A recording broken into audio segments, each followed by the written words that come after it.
ये वीडियो में हमने बिहार का ओवरऑल इंट्रोडक्शन देखा था। इस वीडियो में हम बिहार का फिजिकल डिवीज़न भौतिक विभाजन करने वाले हैं।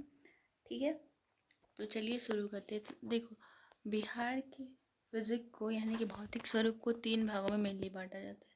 एक सोमेश्वर पहाड़ियाँ और तराई क्षेत्र, ठीक है। दूसरा उत्तरी गंगा का और दूसरा मैदानी क्षेत्र और तीसरा दक्षिण का पठारी क्षेत्र।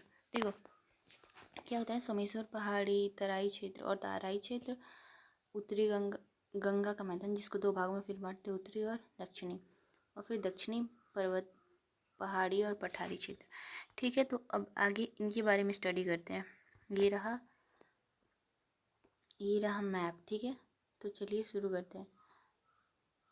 सोमेश्वर पहाड़ी में मेनली 3 चीज़ हमें देखने को मिलता है। एक सोमेश्वर पहाड़ी श्रेणी, एक सोमेश्वर श्रेणी और एक रामनगर दून और दूसरा तराई क्षेत्र। देखो ये क्या है, ये है सोमेश्वर पहाड़ी, ये इधर है रामनगर दून और इसी के बीच में पाया जाता है हरहा घाटी। ठीक है, जिसके यहाँ दिया हुआ है, मैं बता देती हूँ। और तराई क्षेत्र ये रहा। देखो इसके बारे में मैं एक्सप्लेन कर देती हूँ। हाँ, तो ये सोमेश्वर पहाड़ी ये सबसे उत्तर में अवस्थित है और ये त्रिवेणी नहर है, वहाँ से लेके बिघनाठोरी थोड़ा सा नेपाल और बिहार दोनों में पड़ता है, वहाँ तक फैला हुआ है। और इसकी सर्वोच्च चोटी सोमेश्वर फोर्ट है, जो कि 874 मीटर ऊंची है। अब देखो मैंने बताया ना कि सोमेश्वर पहाड़ी और रामनगर दून के बीच में हरहा घाटी पाई जाती है।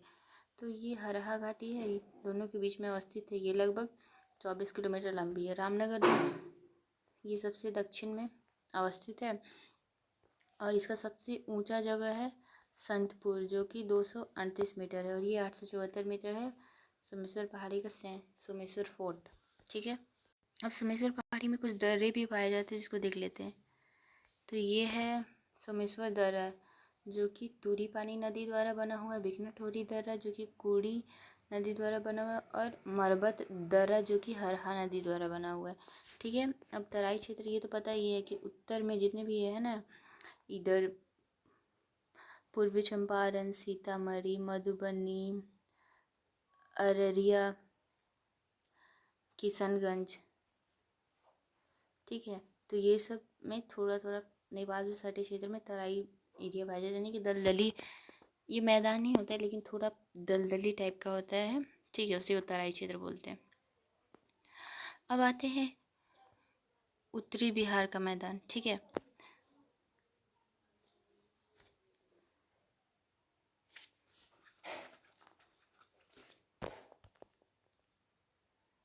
उत्तरी बिहार के मैदान में ना ये नदियाँ पाई जाती है, महानंदा, कोसी, कामला, बागमती, गंडक, घाघरा।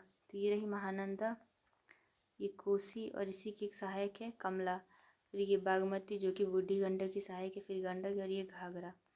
ठीक है, ये सब मैदान का निर्माण करती है। इन मैदानों को 4 भागों में जनरली बांट सकते हैं।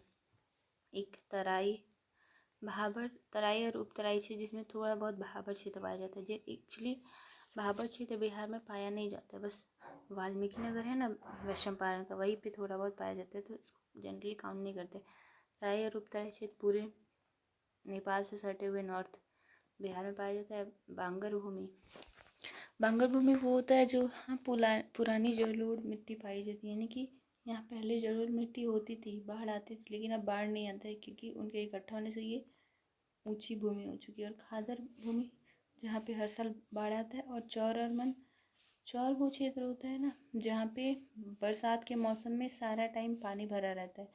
ये कोई क्षेत्र है इसमें बरसात के मौसम में सारा टाइम पानी भरा रहता है, तो उसको नॉर्थ बिहार में चौर कहते हैं। और मन होता है जिसमें लगभग सालों भर पानी भरा रहता है। ये जनरली गोखुर झील होता है, बट हमेशा नहीं होता, कई बार ऐसे भी कोई क्षेत्र होता है जहाँ पानी भरा रहता है। ठीक है, अब आगे चलते हैं। देखो ये मैंने बता दिया ना कि तराई आर्द्र क्षेत्र है, शिवालिक से सटा हुआ है, बांगर में पुरानी जरूर, नवीन जरूर, ये सब मैंने बता दिया।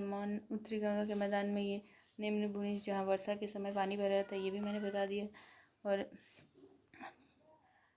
ये चौर था, सॉरी, ये मन है जहाँ गोखुर झील के रूप में पाई जाती है। लेकिन कई बार ये जोहर झील नहीं होता है, ठीक है। अब देखो, अब नॉर्थ बिहार में ना कुछ चौर भूमि और वन पाए जाते हैं, जिसका नाम हम देख लेते हैं, ठीक है। ये है लखनी चौर, जो कि वेस्ट चंपारण में पाया जाता है। सुंदरपुर और बहादुरपुर चौर, जो कि ईस्ट चंपारण में पाया जाता है। हरदिया चौर सारण में, बरेला चौर वैशाली में, टेटरिया मन, माधोपुर मन, मोती झील पूर्वी चंपारण में, पिपरा मन, सरैया मन, सिमरी मन, उदयपुर, ये सब वेस्ट चंपारण में, पश्चिमी चंपारण में पाया जाता है। अब देखो दक्षिण बिहार का मैदान, यहाँ पे रिवर बनाना छूट गया, मैं ड्रॉ कर देती हूँ। देखो, तो ये रहा दक्षिण बिहार का मैदान, ये रिवर मैंने ड्रॉ कर दिया, यहाँ छूट गया था ड्रॉ करना। तो देखो, ये है अजय नदी, ये है क्यूल, ठीक है। ये है फल्गु, जिसकी सहायक है पुनपुन, ये है सोन, और ये है कर्मनासा। मैं यहाँ 1 मिनट लिख देती हूँ। ये है कर्मनासा, ये है सोन, ये है फल्गु और उसकी सहायक पुनपुन, ये है अजय और ये है क्यूल, ठीक है। तो ये सारी नदियाँ हैं। अब इसमें कुछ चंदन का मैदान, चंदन एक छोटी सी नदी है, क्यूल का मैदान, ताल क्षेत्र, ताल वही जहाँ पानी भरा रहता है, ठीक है।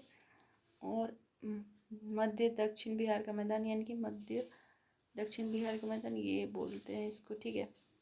शाहाबाद का मैदान इधर साइड में, ठीक है। तो इसमें इसको जनरली 3 भागों में बांटा जा सकता है। एक सोन गंगा दोआब, इधर मैंने बताया ना सोन, इधर ऐसे बिहार है सपोज, तो इधर गंगा ये है, यहाँ सोन बह रही थी ना, यहाँ कर्मनासा हटा दो तो ये सोन गंगा दोआब, और मगध का मैदान तो ये है, ठीक है। और अंक का मैदान इधर जहाँ अजय और क्यूल नदियाँ पाई जाती है। तो देखो, यह सोन नदी के पश्चिम में स्थित है, जहाँ टाल नहीं मिलता, यानी कि पानी से भरा हुआ क्षेत्र नहीं पाया जाता। इसे भोजपुर का मैदान भी बोलते हैं, इधर भोजपुर डिस्ट्रिक्ट है ना, तो उसको भोजपुर का मैदान भी बोलते हैं, ठीक है। मगध का मैदान, ये तो सोन और क्यूल के बीच में, मैंने क्यूल का लोकेशन दिखाया था। और क्यूल से राजमहल पहाड़ियाँ तक, राजमहल कहाँ है, वेस्ट बंगाल से जो बिहार का बॉर्डर लगता है ना उस साइड में, तो वहाँ तक पाई जाती है, तो इसको अंग का मैदान बोलते हैं, ठीक है। अब दक्षिण बिहार में कई पहाड़ी क्षेत्र भी पाए जाते हैं, पहाड़, तो उनको देख लेते हैं। तो देखो, हियर वी हैव कैमूर की पहाड़ियाँ, कैमूर की पहाड़ियाँ, ठीक है। ये विंध्य का ही पार्ट है, कैमूर की पहाड़ियों को माना जाता है विंध्य। ये रहा लोकेशन, रोहतास और कैमूर डिस्ट्रिक्ट में पाई जाती है, ठीक है। दक्षिण पश्चिम भाग में स्थित है, 2 जिलों में बता दिया। रोहतासगढ़ इसका सबसे ऊंचा चोटी है, 4095 मीटर, ठीक है। यहाँ पे सीमेंट और चूना पत्थर मिलता है। ये कृषि की दृष्टि से काफ़ी महत्वपूर्ण है। पता है ना आपको कि हम लोग रोहतास को बिहार का चावल का कटोरा कहते हैं, ठीक है। अब आते हैं गया जी की पहाड़ियाँ। तो देखो, ये रही गया जी की पहाड़ियाँ, ठीक है। तो इसके बारे में देख लेते हैं। ये क्या है, दक्षिण बिहार में स्थित ये रहा लोकेशन गया जी की पहाड़ियाँ। ये धारवाड़ संरचना, इसको माना जाता है कि ये छोटा नागपुर का ही एक्सटेंशन है। और गया जी 4 पहाड़ियों से घिरा हुआ है। देखो, ये उत्तर में रामशिला पहाड़ी, दक्षिण में ब्रह्मयोनी पहाड़ी, पूर्व में बराबर की पहाड़ी, इधर रामशिला ब्रह्मयोनी बराबर, पश्चिम में कटारी की पहाड़ी, ठीक है। ये हो गया। तो कुछ अन्य पहाड़ियाँ भी है जो गया की पहाड़ियों में पाई जाती है, जैसे जेठियन पहाड़ी, हल्दिया पहाड़ी, हिंदराज पहाड़ी, जनजाज पहाड़ी, ठीक है, आदि। तो देखो, आगे चलते हैं। तो अब उन गया जी की पहाड़ियों में कई पहाड़ियाँ मैंने बताई थी ना, तो रामशिला पहाड़ी के बारे में कहा जाता है कि ये हिंदू धर्म से संबंधित, यहाँ पे राम जी आए हुए थे, तो इसलिए उसका महत्वपूर्ण है। कौवाडोल पहाड़ी, ये भी हिंदू धर्म से संबंधित, और यहाँ पे कुछ हिंदू धर्म से संबंधित मूर्तियाँ पाई जाती है। इसलिए क्या हुआ था ना कि जब कुछ लोग यहाँ पे आए थे तो कौवे पहाड़ी पे बैठे हुए थे, वैसे का स्टोरी है। तो वो पत्थर पे, तो वो पत्थर डोल रहा था, तो इसीलिए उसका नाम दे दिया गया कौवा डोल। But this is the story, I don't know the truth. एक है सुरगाई पहाड़ी, जो कि पिकनिक स्पॉट है यहीं पे गया जी की पहाड़ियों में ही, ठीक है। और है एक गहलोर घाटी या पहाड़, इसी को ना दशरथ मांझी ने काट के रास्ता बनाया था, सुना होगा आप लोगों ने, इस पर मूवी भी बनी थी दशरथ मांझी के ऊपर। और देखो डुंडेश्वरी या धुंदेश्वरी पहाड़ी, इसको कहीं कहीं डुंडेश्वरी बोलते हैं, कहीं कहीं धुंदेश्वरी बोलते हैं। तो ये बौद्ध धर्म से संबंधित है, और माना जाता है कि गौतम बुद्ध ज्ञान प्राप्ति के पहले यहाँ गए हुए थे। और इसको प्रागबोधि भी बोलते हैं इस पहाड़ी को, ठीक है। प्राग मतलब पहले, और बोधि मतलब वही बुद्ध के पहले, क्योंकि उनको उस टाइम ज्ञान प्राप्त नहीं था।